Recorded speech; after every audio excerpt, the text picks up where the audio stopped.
en la que podemos y de hecho deberíamos crecer. Así como no es lo mismo un diálogo con un niño de 2 años que con un adulto cuyas facultades mentales y cognitivas se han desarrollado plenamente, de la misma manera se espera que en la medida en la que un creyente madura, así mismo acontezca con su oración. En ese sentido, en un desarrollo de una vida espiritual sana, la vida de oración de un cristiano crecerá tanto en calidad como en cantidad. Así como un niño recién nacido solo sabe pedir, de la misma manera muchos creen que la oración se trata de solo petición, ¿verdad? Es decir, el elemento predominante de la oración de una gran cantidad de personas es la petición. Señor, ayúdame. Señor, provéeme. Susténtame. Sáname. Escúchame. Líbrame. ¿Verdad? Es decir, todas esas oraciones tienen que ver con nosotros, con nuestras necesidades. Y algunos creen que eso es la oración, ¿no? Una lista de cosas que nosotros le pedimos a Dios, como la lista que se le hace a Papá Noel, para que nos dé el regalo de nuestros sueños. Así que noten ustedes que en este tipo de oración, el centro alrededor del cual gira tal tipo de oraciones no es el Señor, sino es el hombre mismo. Por eso, ayúdame, susténtame, es decir, a mí, como si la oración girara en torno a mí.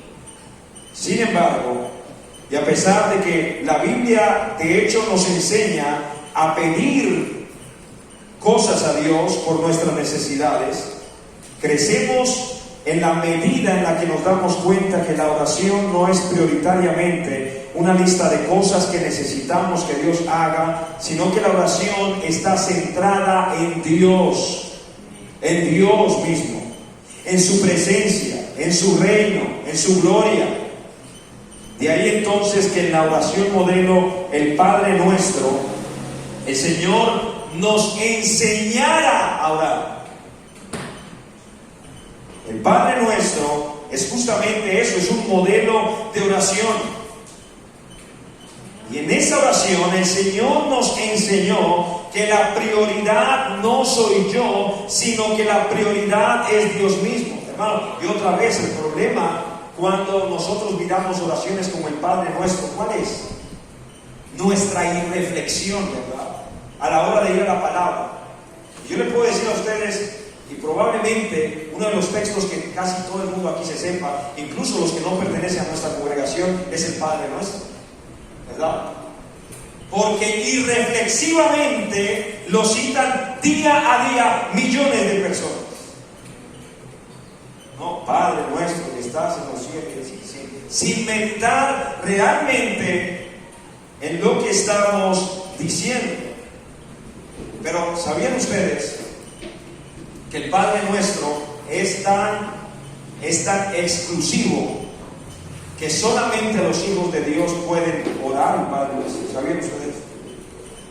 Es decir, todo el mundo puede recitarlo, como ciertamente todo el mundo lo hace, pero solamente los hijos de Dios pueden realmente orar con el Padre Nuestro, solamente. Y usted dice, ¿cómo es eso? Bueno, porque la primera palabra del Padre Nuestro deja a casi todo el mundo por fuera. ¿Cuál es la primera palabra del Padre Nuestro? Padre. Padre.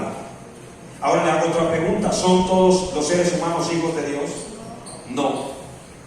Quizá la religión tradicional nos enseña que sí, todos somos hijos de Dios, pero la Biblia no enseña que todos somos hijos de Dios. Mas a todos los que le recibieron, a los que creen en su nombre, a estos les dio la potestad de ser hechos hijos de Dios. Así que ser hijo es no de todos, sino de unos cuantos. Y en esa oración, luego de la invocación oración que se hace, es decir, Padre nuestro que estás en los cielos, el Padre nuestro está dividido en 6 peticiones. Las 3 primeras peticiones no tienen que ver con nosotros, sino con Dios. ¿Cuáles son las 3 primeras? Pues primero, que tu nombre sea santificado. Segunda, que venga a nosotros tu reino. Tercera, que se haga tu voluntad. Noten entonces cómo la oración no tiene que ver con nosotros. ¿Se dan cuenta? Que tu nombre sea santificado, que tu reino venga a nosotros, que se haga tu voluntad. Si se dan cuenta, muy diferente a como nosotros oramos, muy diferente. Pero después de esto, y solo después de esto, entonces sí vienen nuestras necesidades, ¿no? Danos hoy el pan de cada día. Perdona nuestras ofensas. No nos dejes caer en tentación. Todo eso tiene que ver con nosotros. Así que noten ustedes, primero Dios y después nosotros. Así que de esta manera creceremos en nuestras vidas de intimidad con Dios, en la medida en la que nos desplazamos a nosotros del centro y colocamos al único que merece estar allí, nuestro bendito y glorioso Señor Jesucristo. Así que pudiéramos hablar de muchos aspectos, ¿no?, importantes en la oración, pero en esta mañana quiero que hablemos de algo que es de suma importancia, como lo es la gratitud. La gratitud.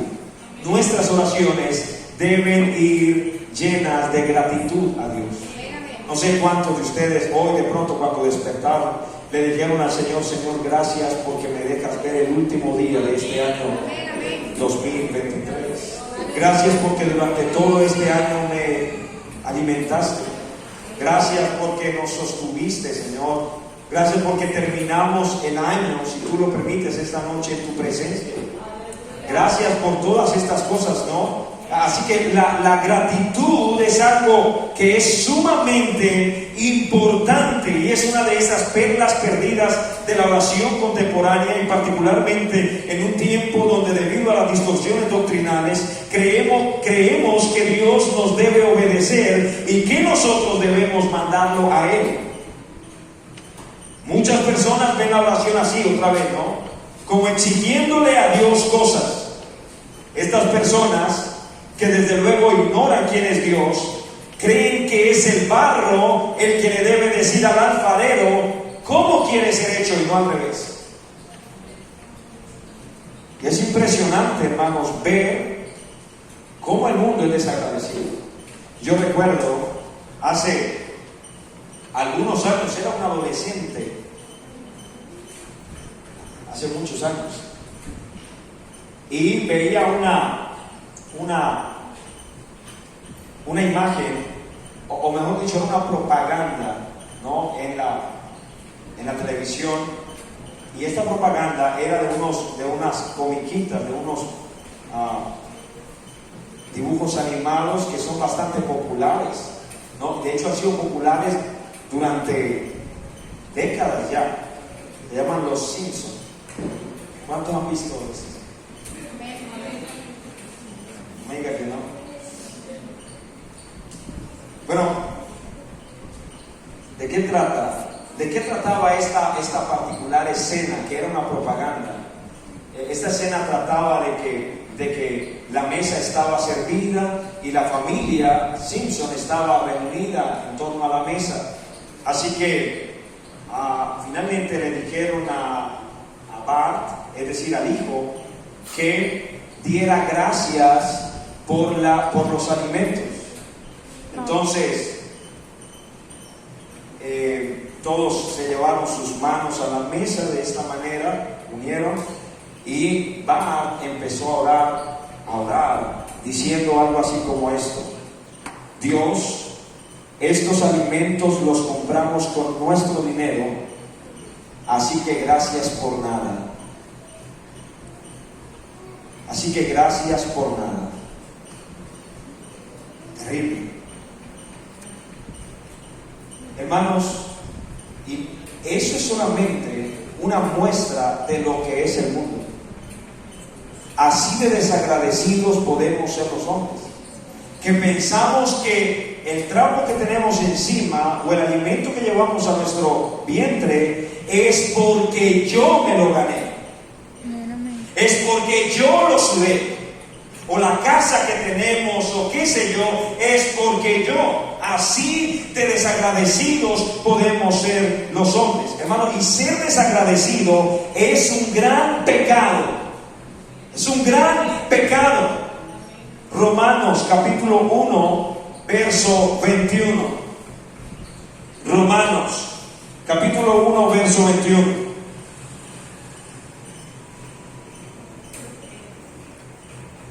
Dice: pues habiendo conocido a Dios, habla de las gentes en términos generales, no le glorificaron como a Dios, ni, ¿qué dice? Ni le dieron gracias.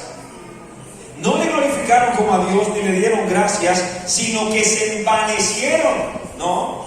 Porque el que no da gracias se enorgullece de sí mismo. Es así. Porque ser agradecidos nos mantiene humildes, nos mantiene sabiendo que somos nosotros las criaturas y no el creador.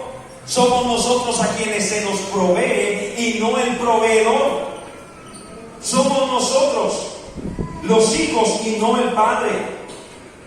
Así que se envanecieron en sus razonamientos y como consecuencia de ello, el necio corazón de ellos fue entenebrecido. Hermano, nosotros como iglesia debemos saber que todo se lo debemos a Él. Y los padres tenemos una labor fundamental con nuestros hijos de decirles que el aire, el alimento, la familia, la vida, la salud, la salvación, el perdón de los pecados, la nueva vida en Cristo, la comunión con los santos, todo depende de Él. Todo se lo debemos a Él. Es Dios quien nos ha dado todo lo que nosotros tenemos, la salud que tenemos, los días que tenemos, todo se lo debemos a nuestro Señor. Y eso es justamente lo que nosotros vemos en el texto que leíamos hace un momento, ¿no? Vemos una escena donde la gratitud juega un papel fundamental. Y cuando vemos el ministerio de Cristo, el ministerio se desempeñó principalmente en dos lugares: en Galilea al norte y en Jerusalén al sur. Y en medio de esas dos locaciones estaba un tercer lugar llamado Samaria. La Biblia nos dice que en cierta oportunidad el Señor pasaba por aquel lugar y le salieron al encuentro 10 hombres. Pero todos estos hombres poseían algo en común. ¿Qué? Eran leprosos, ¿verdad? Los 10 eran leprosos. Hermanos, la peor vida que pudiera imaginarse llevar un judío era la vida de un leproso. No lo peor. Y créanme, no les miento, los judíos eran estrictamente ceremoniales y había un concepto al cual ellos le huían constantemente, y era la impureza o la inmundicia. Y tal vez nosotros hoy en día consideremos que impureza e inmundicia son sinónimos de pecado, pero para ellos eran dos cosas que no necesariamente implicaban lo mismo, es decir, eran distintas. Por ejemplo, una persona podía estar impura sin necesariamente estar en pecado. Una mujer en su periodo menstrual era impura mientras durase su periodo menstrual, pero no estaba en pecado. O una persona que tocara un cadáver, que quiera que fuera, un hombre o una mujer, si tocaban un cadáver eran impuros, pero no necesariamente estaban en pecado. Cuando la mujer daba a luz por un tiempo también estaba en impureza. Y se debían ofrecer sacrificios por la purificación. Sin embargo, con la lepra había una situación particular, Porque la persona con lepra no solamente era declarada inmunda, sino que estaba obligada a dejar el campamento o la ciudad donde viviese y vivir lejos de su familia, lejos de sus amigos. ¿Recuerdan ustedes? Y de hecho, nosotros casi que podemos entender este texto en primera persona, porque hace 3 años vivimos una condición de aislamiento social. ¿Recuerdan ustedes? Sí, debido al COVID. ¿Y para qué fue que nos mandaron a nuestras casas? ¿Para qué? ¿Cuál era el propósito? Claro, no había forma de atacar este virus. Entonces, la forma fue aislándonos socialmente, ¿verdad? Es decir, para que no hubiese una contaminación masiva y entonces finalmente hubiese muchas más pérdidas de vidas humanas. Por eso nos mandaron para que nos quedáramos en nuestras casas. Bueno, lo mismo acontecía. Recuerden ustedes que estamos en el primer siglo, es decir, en tiempos de Jesús, primer siglo, no había antibióticos como hoy en día nosotros los tenemos, no había toda esa terapia antimicrobiana o qué sé yo, antimicóticos, qué sé yo, no existía nada de eso y por tal razón debían aislarse. Bueno, cuando una persona era declarada leprosa y entonces tenía estas llagas en la piel o tenía estas lesiones en la piel que eran fácilmente visibles, con la finalidad de evitar el contagio a otra persona, a la familia y a la comunidad, lo que hacían con esa persona era que la sacaban del pueblo, la sacaban de la ciudad. Él quedaba por fuera, a la intemperie, lejos de su familia, lejos de sus amigos. Por supuesto no podía trabajar porque no le era permitido trabajar, así que él debía vivir de la caridad de las personas. No tenía un trabajo para proveer para sus necesidades y para las de su familia. Estaba lejos de la protección de la ciudad, estaba expuesto a todo tipo de peligros y por supuesto estaba lejos del templo. Acuérdense que el templo estaba dentro de Jerusalén y ellos debían estar por fuera de las ciudades. Así que si no podían ir al templo, eso significa que no podían ir a Dios. Porque según el concepto judío, Dios habitaba en el templo. Así que estas personas en el concepto judío estaban lejos de su familia, lejos de su trabajo, lejos de sus amigos, lejos de sus conocidos e incluso lejos de Dios. Lejos de Dios. Así que cuando yo les digo que la peor pesadilla que se podía imaginar una persona es ser leproso, no les estoy exagerando. Miren lo que dice Levítico capítulo 13, versos 45 y 46. Levítico 13, 45, ahí está. Miren lo que dice: y el leproso, en quien hubiere llaga. ¿Cómo dice? Sus vestidos, bueno, esta no es la Reina Valera. Sus vestidos serán deshechos y su cabeza descubierta y embozado. ¿Qué es embozado? Embozado, ¿qué le suena? Eso, muy bien, hermana. Es que a nosotros nos embozaron también 3 años, ¿no? Nos pusieron un bozal, ¿no? Embozado, es decir, con este tapabocas, ¿no? Embozado pregonará. ¿Qué debía decir él? ¡Inmundo! Es decir, como ellos estaban afuera y la gente a veces pasaban por donde estaban ellos porque tenían que ir de una ciudad a otra, entonces cuando ellos vieran a una persona que venía, como ellos debían distanciarse de ellos, él debía gritarle: ¡hey! ¡Estoy inmundo! ¡Soy inmundo! Y imagínense ustedes en esa situación, ¿no? Pensemos en eso. Ya de por sí, es decir, el problema no es solamente tener la enfermedad.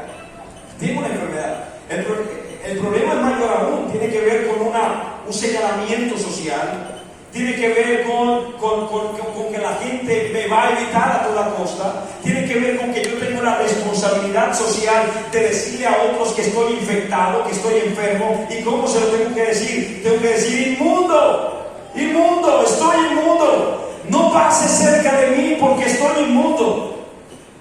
Era terrible como estas personas. Y mira lo que dice el siguiente verso, verso 46.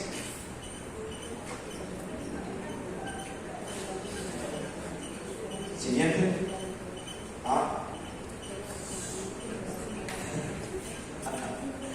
Bueno, a veces nos falla la computadora, ¿no?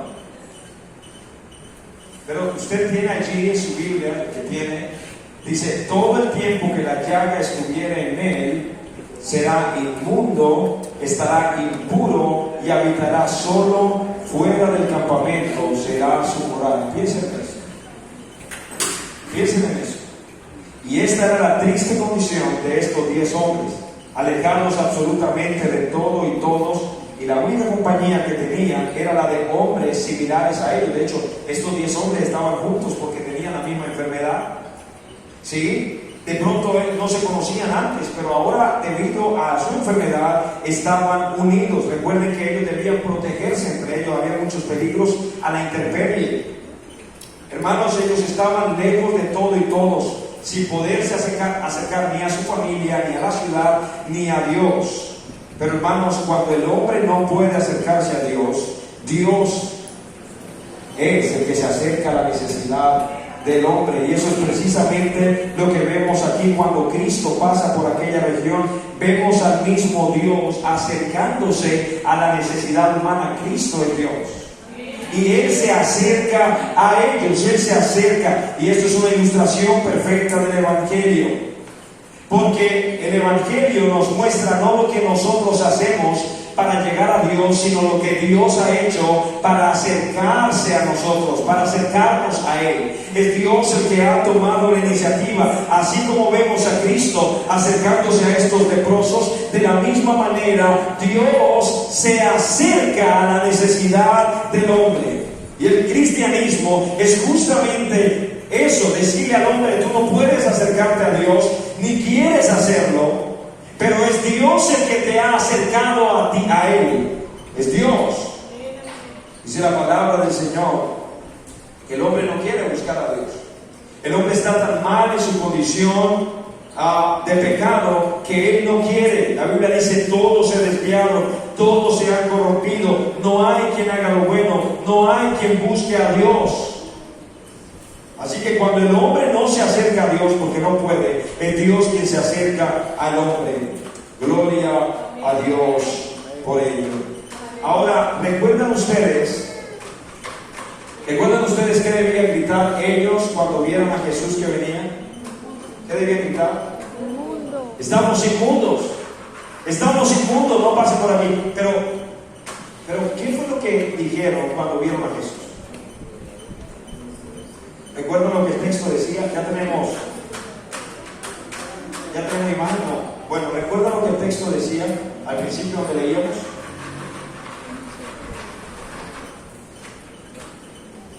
¿Qué dijeron ellos? Ellos dijeron esto, escuchen. Ellos dijeron: Jesús, Maestro, ten misericordia de nosotros. Ellos gritaron, de hecho: Jesús, Maestro, ten misericordia de nosotros. ¿Eso es lo que debían decir? No, ellos debían gritar: estamos inmundos. Pero cuando vieron a Jesús, ellos dijeron: Jesús, Maestro, ten misericordia de nosotros. Y la pregunta es ¿por qué? ¿Por qué con las demás personas ellos gritaban: estamos inmundos, y con Cristo ellos gritan: Maestro, ten misericordia de nosotros? ¿Por qué? ¿Por qué? La respuesta es: porque Cristo es diferente. Porque Cristo es diferente. Mire, hermano, yo no puedo hacer la diferencia en su casa. Usted no puede hacer la diferencia en la mía. Ningún hombre puede hacer la diferencia. Por eso no importa cómo se vendan los hombres. Los hombres suelen venderse como la solución definitiva, ¿no? La solución definitiva definitiva a los problemas que aquejan a una comunidad es fulano de tal. La solución definitiva es es aquel. Pero los hombres realmente son insuficientes. El único que puede cambiar una comunidad, un país, una familia, un hogar destruido, que puede cambiar a un joven, el único que puede hacerlo se llama Cristo el Señor. Él es diferente a todos los seres humanos. Él es diferente. Él era Dios hecho hombre. Y cuando Cristo aparece, la luz de esperanza se enciende. Gloria a Dios. Hermano, escúcheme lo que voy a decir. Con ningún ser humano los ángeles han aparecido para cantar: les damos buenas, que son de gran gozo, que serán para todo el pueblo, que les ha nacido hoy en la ciudad de David un Salvador. Ni con ninguno, excepto con uno. Excepto con uno. O sea, tan grande fue el nacimiento de Cristo, tan grande, que los ángeles se bajaron del cielo para cantar en la tierra de Él. Qué cosa tan impresionante. Ni con usted, ni conmigo, ni con nadie va a pasar eso nunca. Discúlpeme que les piche el globo, ¿no? Que a veces pensamos que, ¿verdad? Pero no, bajémonos de esa nube. El único que es diferente es Cristo el Señor. Él es el que merece la gloria, el honor, porque Él es único. No lo comparen con nadie, no lo comparen con ningún hombre. Cristo es único. Él ocupa un lugar especial en el centro del universo. Gloria a Dios. Y ellos empezaron, cuando lo vieron, entonces se encendió la luz de esperanza y empezaron a gritar: ten misericordia de nosotros, ten misericordia de nosotros. Es decir, Señor, tú puedes hacer algo, tú puedes hacer algo. Probablemente ellos habían escuchado ya antes, ¿no?, que el Señor había dado vista a un ciego, que el Señor había levantado un muerto, que el Señor había caminado sobre las aguas, que Él había multiplicado panes y peces, que Él había quitado a muchas enfermedades de otros. Y cuando lo vieron dijeron: este es el que nos puede hacer algo, este es el que nos puede liberar del flagelo que tenemos, este es el que nos puede traer esa luz de esperanza. Maestro, ten misericordia de nosotros. Es decir, estas personas tuvieron fe. Hermanos, y sin fe es imposible agradar a Dios. Estas personas reconocieron a Jesús, que Jesús podía atenderlos, que Jesús era misericordioso. La fe es nutrida por el oír, ¿verdad? Porque cuando estas personas empezaron a llamarlo es porque ya antes habían oído de Jesús. Escúcheme bien lo que voy a decir. Por eso es importante que usted no se pierda los cultos, porque la fe es nutrida por el oír. Por el oír. En la medida en la que usted viene a la iglesia, su espíritu es alimentado y su fe se acrecenta. Y usted después, porque ¿dónde vamos nosotros a crecer en fe si no es en la iglesia? Es justamente así como le pasó a estos hombres. Ellos escucharon de Jesús y cuando lo vieron, entonces reconocieron que ningún ser humano podía hacer nada por ellos, pero solo Cristo, escuche, solo Cristo puede responder a la necesidad, no importa cuán difícil o cuán imposible sea. Solo Cristo puede responder. Solo Cristo. Y entonces viene la respuesta del Señor, ¿no? Y me llama la atención cómo les respondió el Señor a su necesidad. ¿Cómo les respondió? Cuando Él los vio, les dijo: y mostraos. Escuche, Él no hizo como antes hizo con otros leprosos. ¿Recuerdan ustedes cuando terminó el sermón del monte? Y por allá en Mateo capítulo 7, y después de que Él bajó del monte, la Biblia dice que se acercó a Él un hombre leproso y se postró delante de Él. ¿Y qué le dijo? Le dijo: Señor, si quieres, puedes limpiarte. ¿Y qué dijo el Señor? Quiero. Y colocó su mano y le dijo: sé limpio. ¿Y qué pasó? La lepra desapareció. Le hago una pregunta: ¿pudo hacer el Señor lo mismo con estos 10? Decirles: sean limpios, y haberlo limpiado ahí. ¿Pudo hacerlo? mire que no lo hizo. No lo hizo así. Y la pregunta es ¿por qué? Y la respuesta es que Dios tiene un trato específico para cada uno de nosotros. No a todos el Señor le responderá de la misma manera. No a todos. No a todos. Dios tiene un trato específico para cada persona. Él actúa diferente en cada necesidad. Y la respuesta para estos hombres eran: vayan y muéstrense ante los sacerdotes. El Señor no les dice: está bien, los voy a sanar. Y ni siquiera les dice: cuando ustedes estén yendo van a ser sanados. No. El Señor únicamente les dice: y mostraos a los sacerdotes. Esa fue toda la respuesta del Señor ante la petición de estos hombres. Y alguno de estos 10 hombres hubiera podido haber dicho: ¿pero cómo así? O sea que nosotros le pedimos a Él: venga, y Él nos manda a los sacerdotes. ¿Cómo así? ¿Cómo así? Esa no era la respuesta que yo esperaba de Dios. Esa no era la respuesta que yo esperaba de Jesús. Porque muchas veces nosotros nos hacemos una película en nuestra cabeza de cómo es que Dios tiene que responder a nuestras necesidades, ¿verdad? De hecho, a veces oramos y le decimos a Dios cómo es que Él tiene que responder. Pero hermano, Dios no actúa como yo pienso que Él debería actuar. Dios no actúa así. Dios no hace como yo pienso. Dios no lo hace así. Dios no actúa según mi criterio. ¿Recuerdan ustedes a Naamán? ¿Sí lo recuerdan? ¿Quién era Naamán? Era un militar, ¿verdad? De mucho renombre, pero tenía un problema. ¿Cuál era? Que estaba leproso, la misma enfermedad de esta gente, estaba leproso. ¿Y qué le dijeron a Naamán? Le dijeron: allá hay un profeta que lo puede sanar. Y la Biblia dice que este hombre llegó con una cantidad de gente. Piensen ustedes, era un general. Era un general. En estos días por aquí había un coronel, ¿no? El día de la posesión había un coronel, eso todo el mundo le paraba firme. Bueno, guardando las distancias, pero un general está por encima.